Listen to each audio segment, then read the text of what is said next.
जाजपुर जिला जजकोट में गत शनिवार दिन 3टी बार निर्वाचन शेष होता बेले जाजपुर जिला जजकोट परिसर में आज डिस्ट्रिक्ट लॉयर्स एसोसिएशन नवनिर्वाचित कर्मकर्ता शपथ पाठ उत्सव अनुष्ठित हो जाएगी। संघर सभापति भाव प्रवीर कुमार राय, उपसभापति मानस रंजन त्रिपाठी, संपादक अनंत वासुदेव मिश्र, सह संपादक अश्विनी कुमार नायक और मिहिर कुमार महापात्र कोषाध्यक्ष भाव शपथ ग्रहण करते।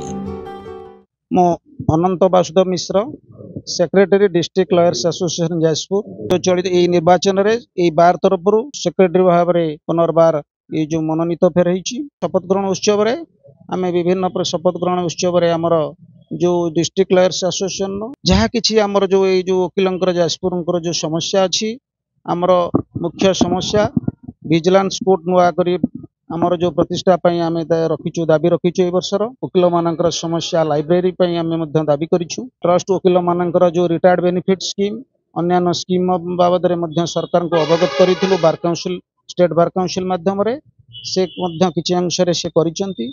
आमर वकिल मानकर आम इन्शुरांस आमर जो वकिल मानकर रहिल सेति बार काउंसिल उपर आम दाबी करिछु।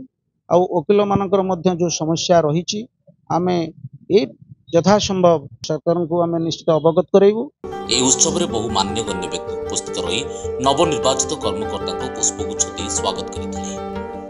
तो सभ्य जो मैंने मत यूनानिमसली इलेक्ट कर धन्यवाद देवी। ये बार एसोसिएशन एक एनलाइटेड बार एसोसिएशन जो कि सब भल भल वकिल अच्छा खाली वकिलती मान करना विभिन्न प्रगतिमूलक कार्य बार निज सामिल करे। विरजा रथ जो बंद कराला सरकार तरफ से बार तरफ मुझा हाईकोर्ट रिट पिटिशन करी जोटा कि माननीय हाईकोर्ट रथ चलने ऑर्डर देते। ये गोटे कार्य आम खाली वकिलाती करू नुहे आमर सामाजिक कर्तव्य रही आगामी दिन में आमर बुझा हम विजिलेंस कोर्ट केमी जाजपुर प्रतिष्ठा हम। Jajpur Sonalika Sahu report, Jajpur news.